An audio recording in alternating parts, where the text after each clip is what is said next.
No gunfire. No explosions. No final command. Just silence. In the military, silence is never peace. It is uncertainty, and uncertainty kills faster than bullets. This is not a story about war. This is a story about what happens after war forgets you. The radio died at 0437 hours. Not gradually. Not with static. Just, gone. Sergeant Elias Kane held the handset longer than necessary, as if pressure alone could force another voice through. It didn't. The red indicator light faded, and with it, command authority evaporated. No orders. No extraction time. No backup. In military training, there is always a next step. A fallback plan. A higher command. But there was none now. Kane looked at the map spread on the dirt. It meant nothing anymore. Every arrow, every grid line assumed someone was still watching from above.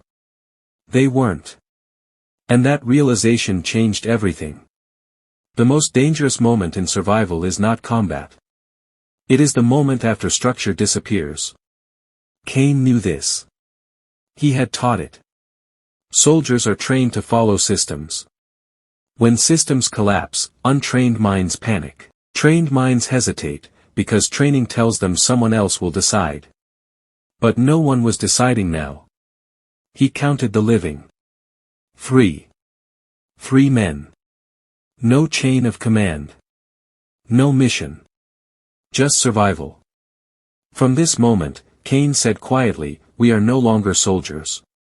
No one argued. Military rules exist for order.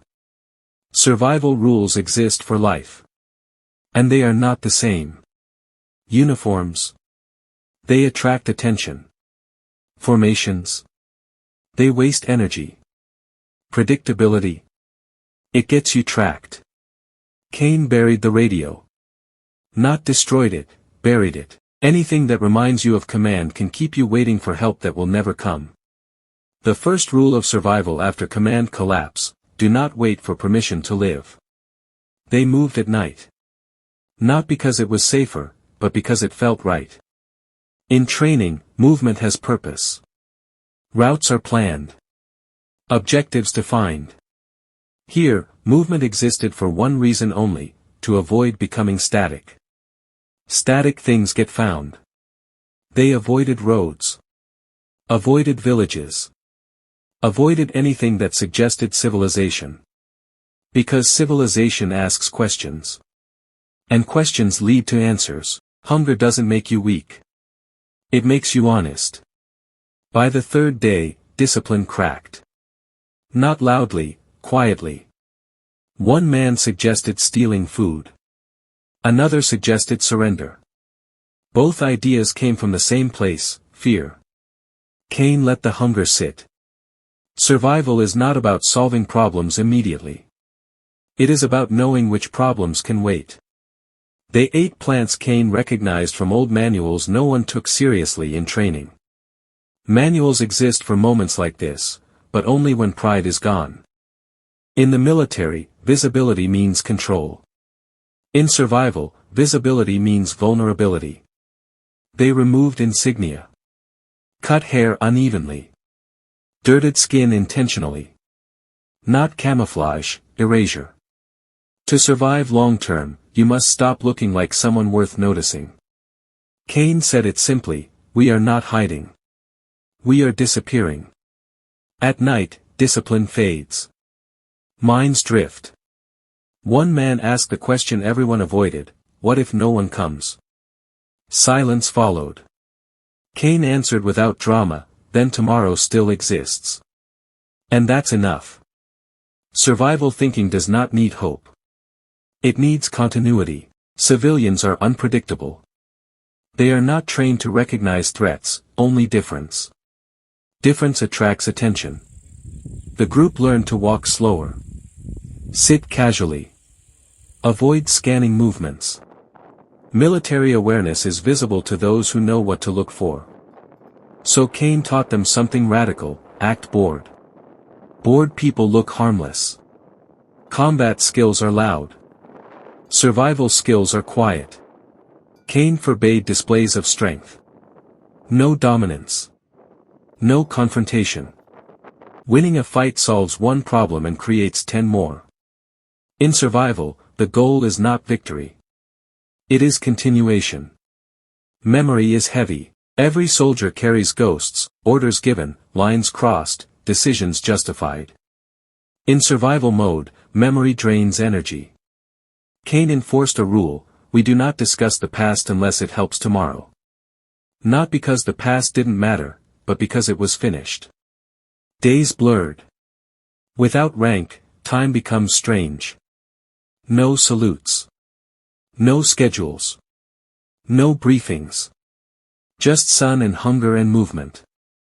Hierarchy dissolves naturally when survival becomes equal. Leadership now meant listening, not commanding.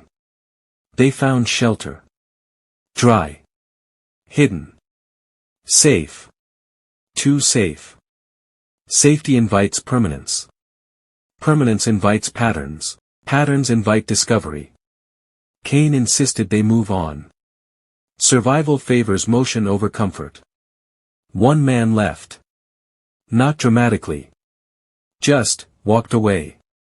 No blame. No chase.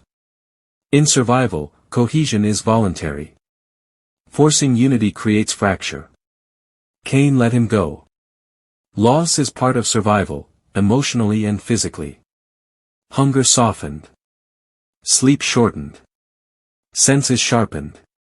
The human body is not fragile, it is adaptive. The problem is the mind resisting change.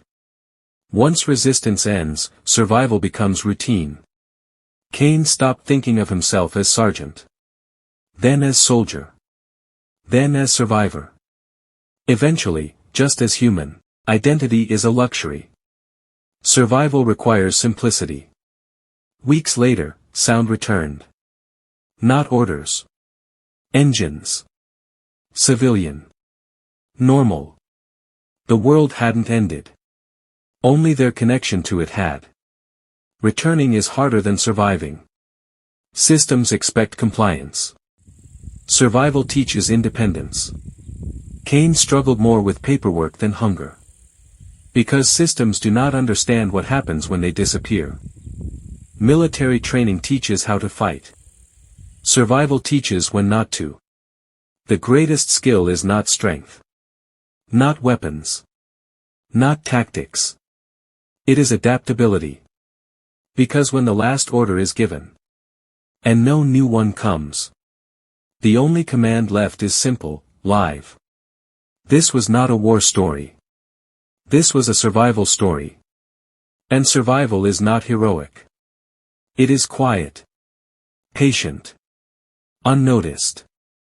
If you want more stories about life after systems fail, subscribe. Because survival does not end when the mission does.